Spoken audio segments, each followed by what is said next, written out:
இன்னைக்கு பாண்டியன் ஸ்டோரில் கோமதி வந்து அவங்க அண்ணன் வீட்டுக்கு எல்லோரும் வராங்க சாப்பிட்றதுக்குன்னொன்னே சமையலை வந்து தடபடலாம் செய்ய ஆரம்பிச்சிருப்பா. அப்போ அவங்கள சுற்றி எல்லோரும் அவங்க பசங்க 3 பேரும் அப்புறம் மீனா எல்லோரும் வந்து அவங்களுக்காக ஹெல்ப் பண்ணிகிட்ருப்பாங்க. அப்போ அவங்களுக்கு என்னெல்லாம் சமைக்கலாம், என்ன கொடுக்கலாம் அப்படின்னு சொல்லி யோசிச்சுட்டு இருப்பா. அந்த டைமில் ராஜி அங்கேருந்து வருவா. ராஜி வந்த உடனே மோர் கலக்கி எல்லாருக்கும் ஊற்றி கொடுத்துட்ருப்பா. அப்போ சரவணன் கேட்பான், என்ன ரொம்ப முகத்தில் சந்தோஷமாக இருக்குது உனக்கு ராஜி அப்படின்னு சொல்லி சொல்லுவான். உடனே அதுக்கு கோமதி சொல்லுவா, வராதா அவங்க பிறந்த வீட்டிலேருந்து எல்லோரும் தானே ஃபஸ்ட் டைம் வராங்க நம்ம வீட்டுக்கு அப்படின்னு கோமதி சொல்லுவா.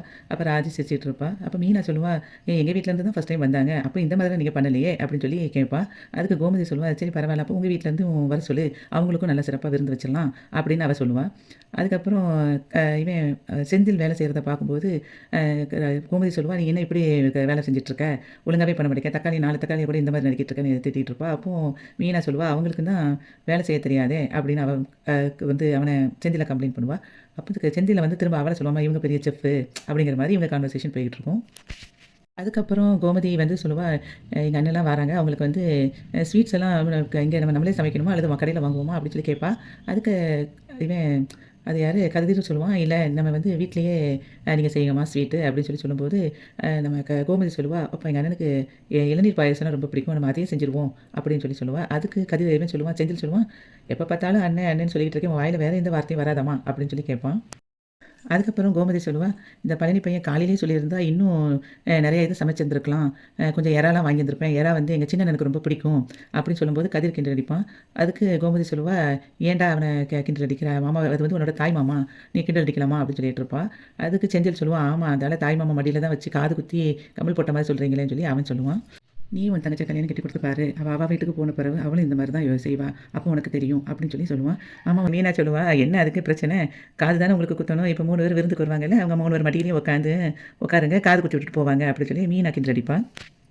மீனை வந்து கோமதியை பற்றி சொல்லுவா, என்னத்தை நான் சொல்கிறது கரெக்டு தானே கேட்டுருவோமா அப்படின்னு சொல்லும்போது, நமக்கு கோமதி சொல்லுவா, அதுக்கு கேட்டு பார்த்துருவோம் அப்படின்னு சொல்லி சொல்லுவாள். அது அந்த டைமில் சரவணன் சொல்லுவான், என்னம்மா நீங்கள் வேறு காலம் போன நேரத்தில் காது குத்துற வேலையை பற்றி பேசிக்கிட்டு இருக்கீங்கன்னு சொல்லிட்டு அவன் சொல்லுவான். அதுக்கப்புறம் செந்தில் சொல்லுவான், இவ்வளவுத்துக்கு ப்ரிப்பேர் பண்ணுறோம், திடீர்னு உங்கள் வீட்டிலேருந்து வராமல் போயிடுவாங்களா அப்படின்னு ராஜிட்ட கேட்பான். அதுக்கு சரவணன் சொல்லுவான், நீ வேறு ஏன்டா அம்மாவை பயம் காட்டிக்கிட்டு இருக்க அப்படின்னு சொல்லி சரவணன் சொல்லுவான். அப்போ செந்தில் சொல்லுவான் கதிரை பார்த்து, உங்கள் மாமனார் ஓகே தான், ஆனால் உங்கள் சின்ன மாமனார் தான் கொஞ்சம் பயம் அப்படின்னு சொல்லி, அவர் தான் கொஞ்சம் ஒரு மாதிரி மீசக்காரரு அப்படின்னு சொல்லி பேசிகிட்டு இருப்பான். நல்லபடியாக எல்லோரும் வந்து நல்லபடியாக முடிஞ்சிருச்சுன்னா, முருகா உனக்கு வந்து நான் பாத யாத்திரை வரேன் அப்படின்னு சொல்லி சொல்லுவாள். அதுக்கு மீனா சொல்லுவா, நம்ம கோயில் வந்து இங்கே பக்கத்தில் தான் இருக்குது, நீங்கள் அதுக்கு பாத யாத்திரை போய் என்ன செய்ய போகிறீங்க அப்படின்னு சொல்லிட்டு கிண்டல் அடிச்சிட்டு இருப்பா. அதுக்கப்புறம் இங்கே வந்து முத்துவேலும் சக்திவேலும் பேசிகிட்டு இருப்பாங்க. அப்போ சக்திவேல் வந்து அப்படியே யோசிச்சுட்டு இருப்பான். என்னடா யோசிக்கிறேன்னு கேட்கும்போது அவன் ஒன்று சொல்ல வருவான். அந்த டைமில் அவங்க அம்மா காந்திமதி அங்கேருந்து வந்துடுவா. வந்துட்டு முத்துவேல்கிட்ட சொல்லுவாள், நம்ம அவங்க வீட்டுக்கு வெறும் கையோட போக முடியாதா, ஏதாவது வாங்கணும் அப்படின்னு சொல்லி சொல்லுவாள். அப்போ வடிவுகிட்ட சொல்லுங்கம்மா, எல்லாம் நம்ம பார்த்துக்கிடுவான், அவளே பார்த்துருவா அப்படின்னு சொல்லி சொல்லுவான். அப்போ ஓகேன்னு சொல்லிட்டு காந்திமதி போயிடுவா. அந்த நேரத்தில் முத்துவேல் சக்திவேல்கிட்ட கேட்பான், நீங்கள் அம்மா நீங்கள் நீ ஏதோ சொல்ல வந்தியே அதை சொல்லு அப்படின்னு சொல்லும்போது, எனக்கு இப்போ அவங்க வீட்டுக்கு சாப்பிட போகிறதுல எனக்கு எந்த உடன்பாடும் இல்லை அப்படின்னு சக்திவேல் சொல்லுவான். அப்போ எனக்கு இப்போ போக இஷ்டம் இல்லைன்னு சொல்லிட்டு திரும்ப சொல்லுவான், இப்போ நம்ம போக வேண்டாம் அப்படிங்கிற மாதிரி பேசுவான். அப்போது அதுக்கு முத்துவேல் சொல்லுவான், இல்லை அம்மா ஆசைப்பட்டிருக்காங்கல்ல அப்படிமா, அம்மாவோட ஆசை ஒன்று ஒன்றா வந்துக்கிட்டே தான் இருக்கும், திரும்ப திரும்ப எதையாவது சொல்லிக்கிட்டே தான் இருப்பாங்க, நம்ம இப்போ வேண்டாம்னா நம்ம வேண்டாம்னு சொல்லிடுவோம் அப்படின்னு சொல்லி, அங்கே வரலன்னு சொல்லிடுவோம் அப்படின்னு சொல்லுவான் சக்திவேல்.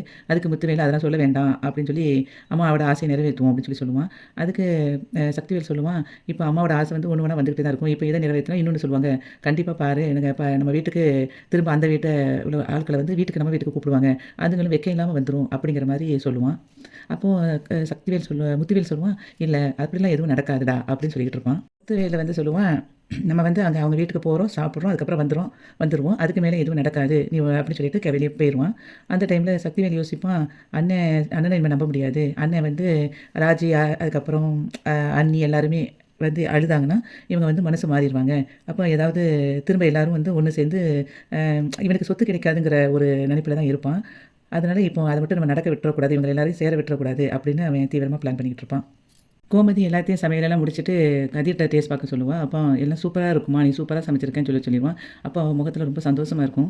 அதுக்கப்புறம் வாசலில் போய் எட்டி எட்டி பார்த்துக்கிட்டே இருப்பா, ஜன்னல் வழியாக அவங்களாம் வராங்களான்ட்டு ஓடி ஓடி வந்து பார்த்துட்டே இருப்பா.